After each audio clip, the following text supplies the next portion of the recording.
یہ تفسیر ابن کثیر ابن قیم یہ شاگرد ہے ابن تیمیہ کے. ابن کثیر نے یہاں پر وہ حدیث لکھی جو سرکار نے فرمائی، درجنوں کتابوں میں موجود ہے، راوی کی بحث بھی موجود ہے کہ بالکل سکہ راوی ہے. سرکار کے ختم نبوت کے مطلب یہ ہے، سنت توجہ سے، ختم نبوت کا مطلب یہ ہے قیامت تک کی ہر صدی کا ہر سال کا ہر مہینہ، ہر مہینے کا ہر ہفتہ، ہر ہفتے کا ہر دن کا ہر گھنٹہ، ہر گھنٹے کا ہر منٹ کا ہر سیکنڈ، اس میں جو کچھ ہونا تھا سرکار دیکھ بھی رہے تھے اور بیماری کا علاج فرما بھی رہے تھے. یہ ہے ختم نبوت. تو میرے آقا علیہ السلام نے دیکھا کہ ایک بہت بڑا فتنہ نجد سے اٹھے گا. سرکار نے کچھ علامتیں بیان کی اور اس حدیث پر میں نے 3 گھنٹے دبئی میں مناظرہ کیا. میرے پاس کوئی کتاب نہیں تھے، ان کے 3 مولویوں کو میں نے کتابوں کے بغیر ہی الٹا کر دیا. اس حدیث پر سرکار سے حضرت حذیفہ بن یمان رضی اللہ تعالیٰ عنہ جو سرکار کے راز والی باتیں بتاتے ہیں، روایت کرتے ہیں کہ سرکار نے فرمایا ان مما اتخوف علیکم رجل قرأ القرآن حتى اذا رویت بہجت علیہ وکان رداء الاسلام فاطراه الى ما شاء الله فانسلخ منه ونبذه وراء ظهري وسعى على جاري بالسيف ورماه بالشرك قال قلت ايهما اولى بالشرك الرامي بل المرمي قال بل الرامي بل الرامي بل الرامي. سرکار نے فرمایا مجھے امت پر ایک ایسے شخص کا بھی خطرہ ہے، جن کا خطرہ ان میں سے ایک ایسا. کون؟ ابن عبد الوہاب کی ساری نشانیاں سرکار نے بتائیں اور اس پر میں نے مناظرہ کیا. اور ابن عبد الوہاب کو اس حدیث کے نیچے سے وہ نکال نہیں سکے 3 گھنٹے تک. میرے نبی علیہ السلام نے فرمایا بندہ ہوگا تحریک اپنی چلائے گا قرآن پڑھ کے. اسی سے تم حیران ہوتے کہ قرآن کا ہی تو درس دیتے ہیں. سرکار نے فرمایا کہ قرآن پڑھ کے وہ اپنی تحریک چلائے گا. پھر وکان رداءہ الاسلام، اسلامی لباس ہوگا اس کا، جبے وغیرہ جس طرح کی ساری صورتحال تھی. حتی اذا رویت بہجت علیہ، ظاہری رونق داڑھی وغیرہ بھی ہوگی. یہودی نہیں ہوگا بظاہر، نصرانی نہیں ہوگا، ہندو نہیں ہوگا، سکھ نہیں ہوگا، قرآن پڑھے گا، قرآن کی دعوت دے گا. تو پھر کیا کرے گا؟ اعتراہ الی ما شاء اللہ، جب کچھ لوگوں کو اپنی تقریروں سے قابو میں کر لے گا تو اوپر والی کھال اتار دے گا.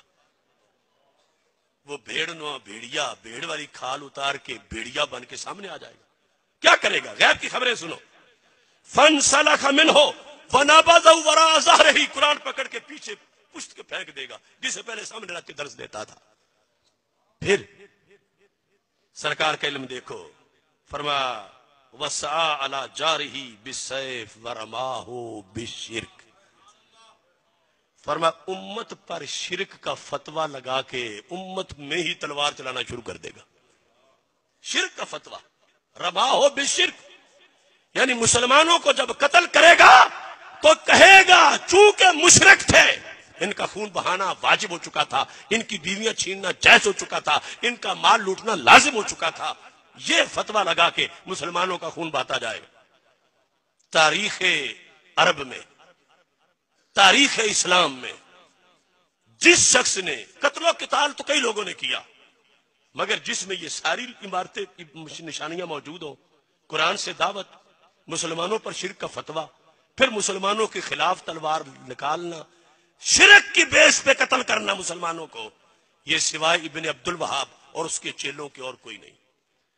کل کا ابن عبد الوہاب، آج کی داعش، یہ ایک ہی کھوٹے سکے کے 2 رخ ہیں، ورنہ یہ کہاں سے آئی مخلوق؟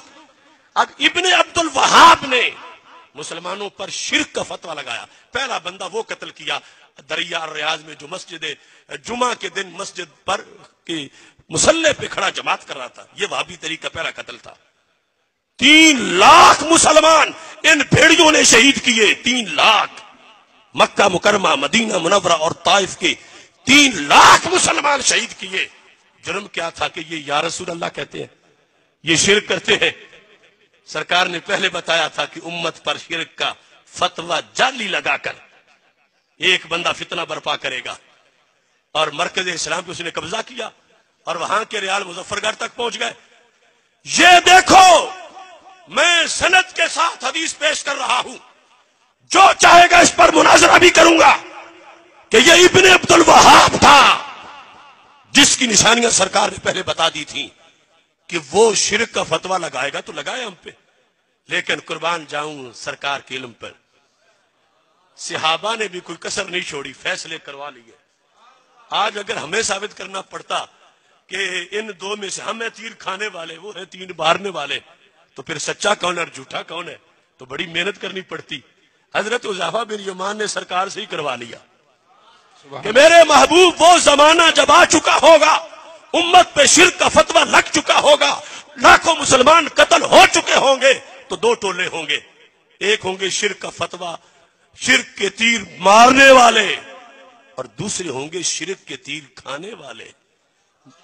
آپ یہ تو بتا دو کہ ان میں سے مشرک اور جھوٹا ہوگا کون؟ یہ آپ خود ہی فیصلہ فرما دو۔ یہ لفظ لکھے ہیں ابن تیمیہ کی شاگرد کی تفسیر میں، ایہما اعلی بالشرک الرامی بل المرمی، کیا مسلمان باقی مشرک ہو چکے ہوں گے یا شرک کے فتوے لگانے والے بھیڑیے خود ظالم ہوں گے؟ میرے نبی علیہ السلام نے فیصلہ کیا، یہ لکھا ہے بل الرامی بل الرامی بل الرامی۔ اے حذیفہ بن یمان، سنانا میری امت کو کہ جس وقت یہ شرک کے فتوے لگانے والے شرک کے فتوے لگا رہے ہوں گے، اس وقت کی امت کا کوئی جرم نہیں ہوگا، وہ سچے مسلمان ہوں گے۔ یہ فتوے لگانے والے خود ہی دین کو چھوڑ کے جا چکے ہوں گے۔